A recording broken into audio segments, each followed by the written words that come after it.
Welcome to Back to the Bible, where we are passionate about helping you engage God's Word and move forward in faith. Today, Bible teacher Bryan looks into the ancient account of the Tower of Babel to deliver a very relevant message for your life today. Later in the program, Bryan will be in studio with Arnie Cole and Kara Whitney to talk about what it means to make a name for yourself. Now here's today's study with Bryan. I must confess I am a people watcher. On those occasions where I do have to go to the mall, I am able to survive by watching people.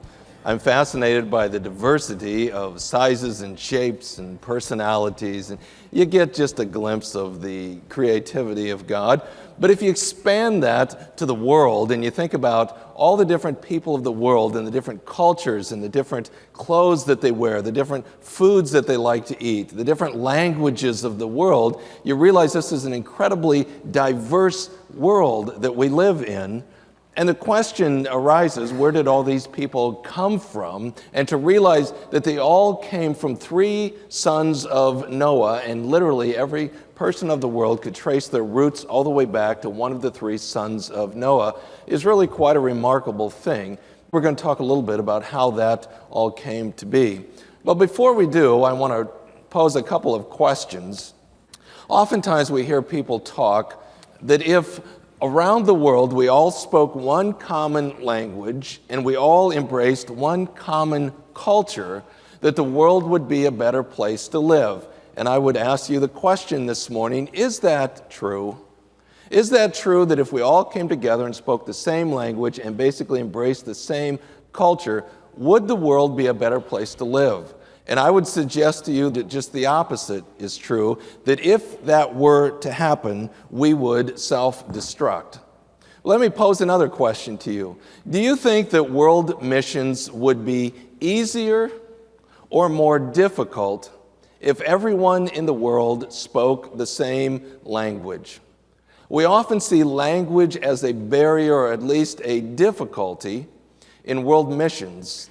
But I would suggest to you that if everyone in the world, everyone on the earth, spoke the same language, world missions would not only become much more difficult, it would literally become impossible. Having said that, I'd invite you to turn to Genesis chapter 10, and let's see what God has to say about all of this. Genesis chapter 10, and we aren't going to take the time to read through all of these names, but is typically called the Table of Nations. It is really a chapter that talks about the nations of the world. It's more than just the genealogy, the descendants. It also talks about geography. It also talks about language. It's really the dividing up of nations scattered throughout the world and how that came to pass. There's a professor by the name of Dr. William Albright, and he's believed to be, if not one of the leading experts on geology in that whole Near East culture. He's not a believer. He doesn't believe that the Bible is an inspired book. But listen to what he says about this particular chapter. He says, it stands absolutely alone in ancient literature without a remote parallel. Even among the Greeks, where we find the closest approach to a distribution of peoples in genealogical framework, the Table of Nations remains an astonishingly accurate document. Well, it just tells us one more time that this is indeed a book inspired by God, and that's the only explanation for the incredible accuracy of what we find in chapter 10. Mostly in chapter 10, it rolls through the list of descendants of the three sons. But on a couple of occasions, there are some editorial comments that are made, and I would like to focus our attention on those. Beginning in verse 2 through verse 5, you have the record of the descendants of Japheth, one of the sons of Noah. And then beginning in verse 6 down through verse 20, you have the sons of Ham. Now remember, Ham was the son who went the way of Cain. Ham was the son who chose to rebel against God, really to reject his dad's way of life, the one who dishonored Noah. And Noah then responded by saying, your descendants will be a cursed people because you have made a decision to fight against God. And so that's the line of Ham, and that's important to remember as we look at the comments made in regards to one of the grandsons, actually be a great-grandson of Noah, the grandson of Ham, and that begins in verse 8. Cush is one of Ham's sons, and it says in verse 8, now Cush became the father of Nimrod, and he became a mighty one on the earth. He was a mighty hunter before the Lord. Therefore it is said, like Nimrod, a mighty hunter before the Lord. And the beginning of his kingdom was Babel, and then it names a number of other cities that he established that would be significant in the life of the Hebrew people. But understand what's going on here. Put yourself in the mind of Ham. This is someone who is determined, I will not bow a knee to God. I will be God myself. I will choose what is right and wrong, and I will choose who I'm going to worship. And so within that mind is this rebellious spirit filled with pride and arrogance. So when Noah comes along and says, you will serve your brothers and your descendants will serve your brothers' descendants, someone with that framework is not going to roll over and say, oh, wouldn't that be nice? They are going to react to that. They're going to bow their neck and they're going to say, I'll show you who's going to serve whom. The whole idea is I'm going to be God myself and I won't serve anybody. So certainly that attitude was passed on to his son Cush. And probably even verbally, Cush, we are not going to submit to these people. We will make them serve us. I think that becomes factual when we see what Cush named his son, and his son was named Nimrod. And Nimrod in Hebrew means, let us rebel. Now, why would you name your son, let us rebel? It appears that they named this son, let us rebel, as a way of saying, we're going to raise up a generation that will not submit to anybody. And so Nimrod was literally groomed from the beginning to be this person. So the text says he became a mighty warrior. The emphasis is really not so much on his ability to hunt, but the fact that he just became a mighty, powerful warrior that was good with weapons that allowed him to basically become a tyrant, to become a leader. And realizing this is just Noah's great-grandson, so there aren't millions of people on the earth. The population is still relatively small, and he could easily control and dominate. And what he does is he is the driving force in establishing the city of Babel.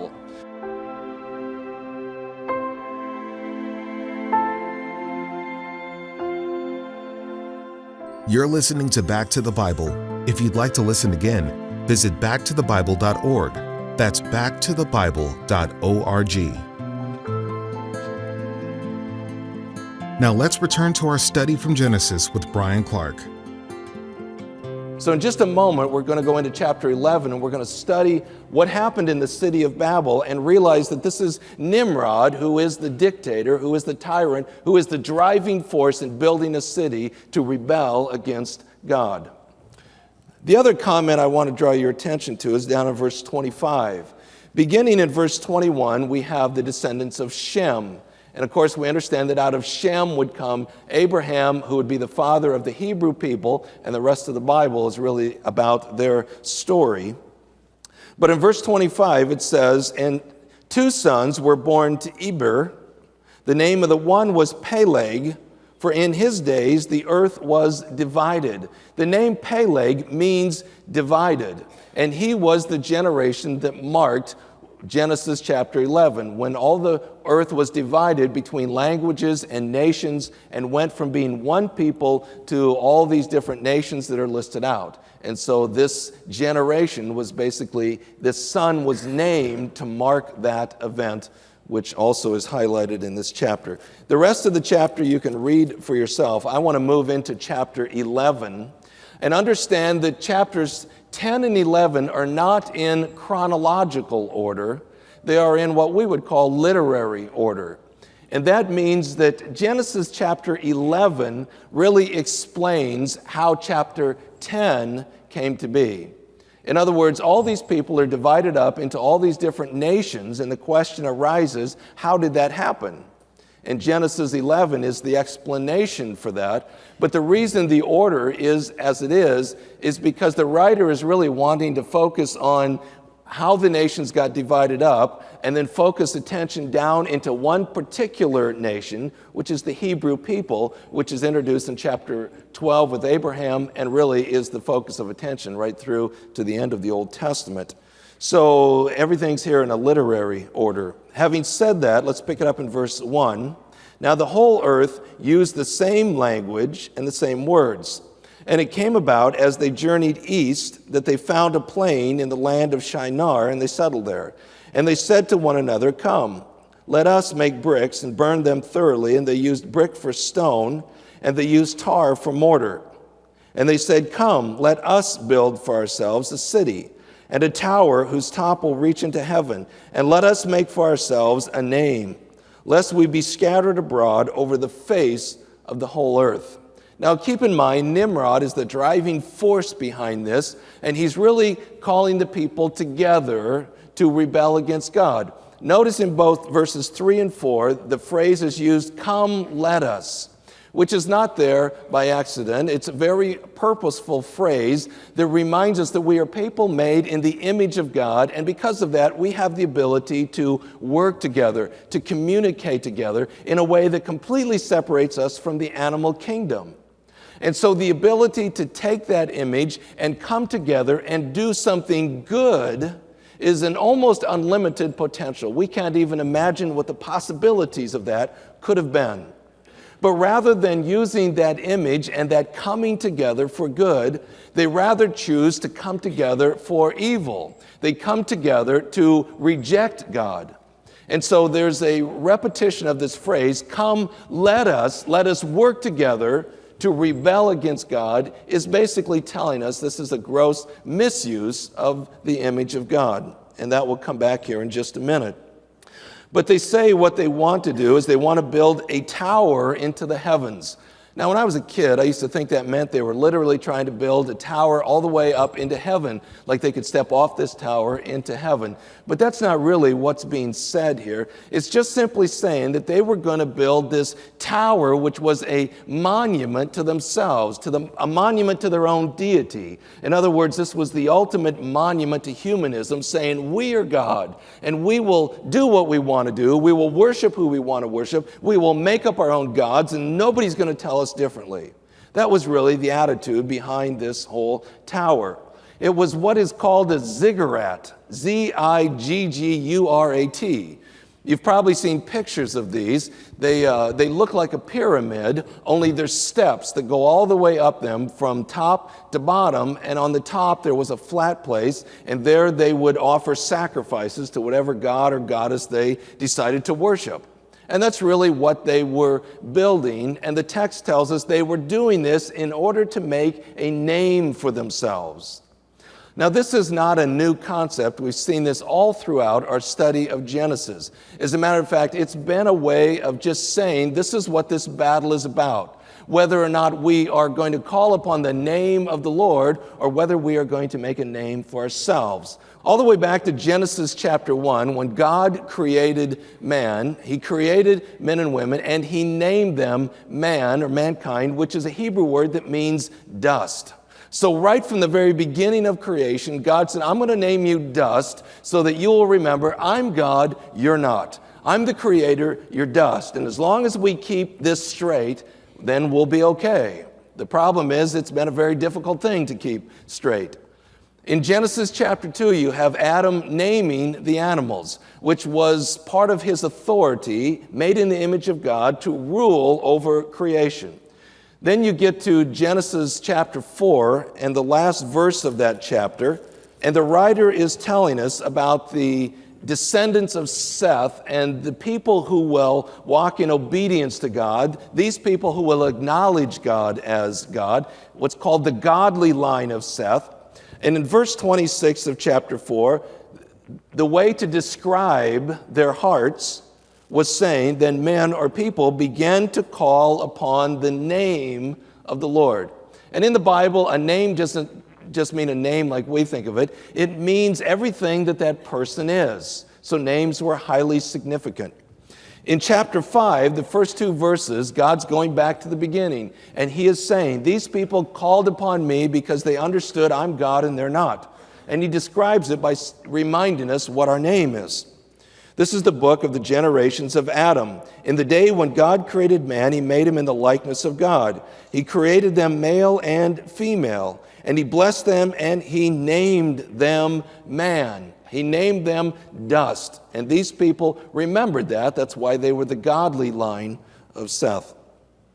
In chapter 6, when God's describing the people of the world that he's going to destroy with a flood because of their rebellion to him, they are described in verse 4, those who were mighty men, who were of old, men of renown, which is a phrase that means men of a name. It's the same thing. He is saying that the people of the earth were determined to make a name for themselves. Rather than calling on the name of the Lord, they were choosing to be gods themselves. Now the flood has come and gone, and the earth is repopulating. And here you have the exact same thing in Genesis chapter 11. You have a group of people who have decided they will make a name for themselves. And they do this by building this fabulous city, by building this gigantic tower as a way of saying, we are gods, and no one can tell us differently. You know, people today, they don't build towers, but they're still doing the same thing. There is this ongoing battle of people struggling between whether they're going to call upon the name of the Lord and bend a knee and acknowledge that Jesus is God, or whether they're going to be gods themselves. And so people make a name for themselves. They try and do it through wealth. They try and do it through success. They try and do it through power and position. They try and do it through pleasure. But all these different ways that people are trying to make a name for themselves as a way of saying, I am somebody.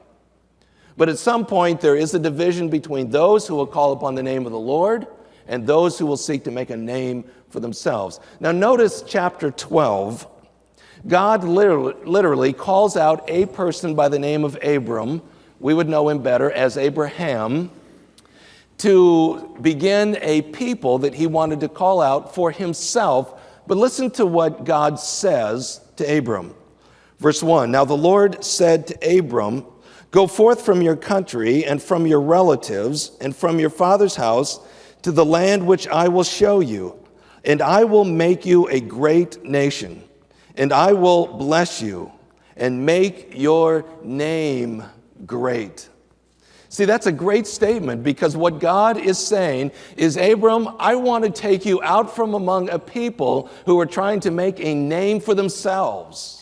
And I want to pull you out of that, and I want to take you to your own land, and I want to cultivate a people who will call upon my name, and I will make your name great.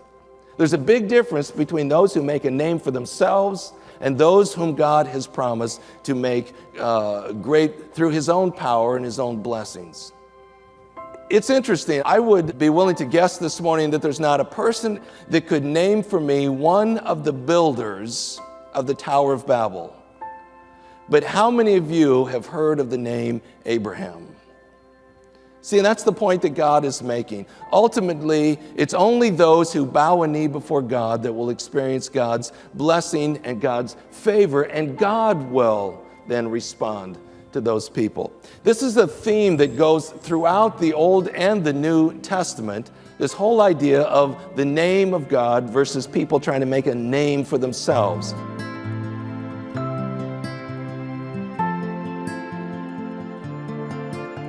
Now Bryan Clark joins us in the studio with Back to the Bible CEO Arnie Cole and author Kara Whitney.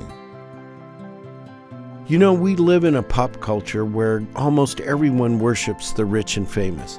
In fact, it seems to me that making a name for yourself is really the ultimate.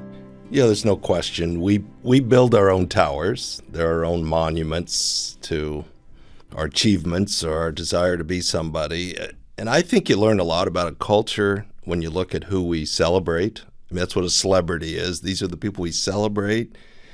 And it's insightful as to who we are as a culture.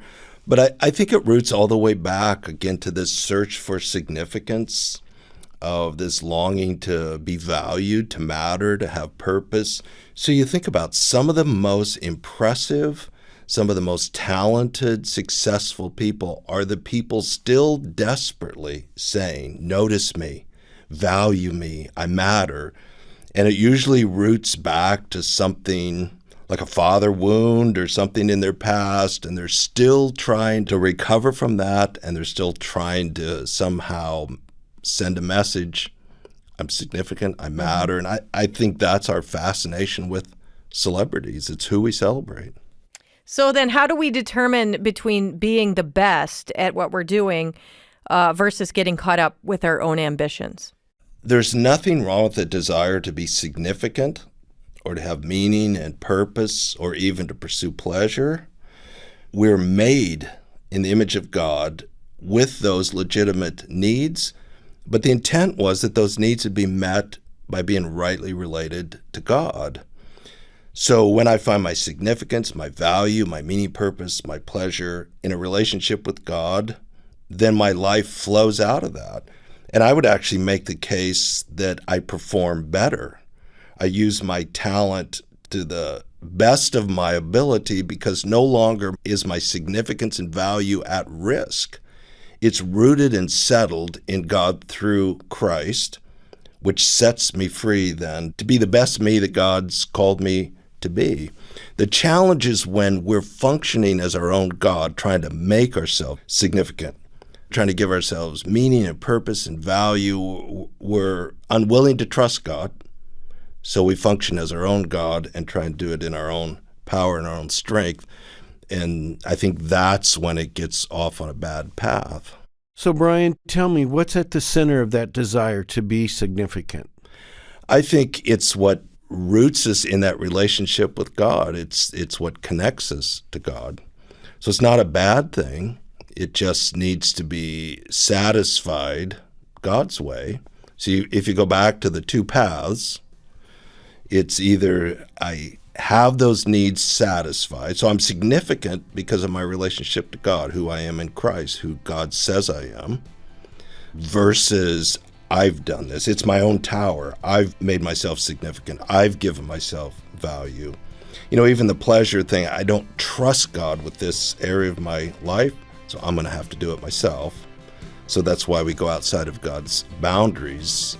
So all of that roots back to whether I surrender to God or whether I'm going to try to be God, practically speaking. You're listening to Back to the Bible. Thanks for taking time to be with us today. If you'd like to listen to this message again, please visit us at backtothebible.org. That's backtothebible.org. Bryan Clark will be back tomorrow with more timeless truths from the book of Genesis to help you grow in your relationship with God. So be sure to tune in again to Back to the Bible.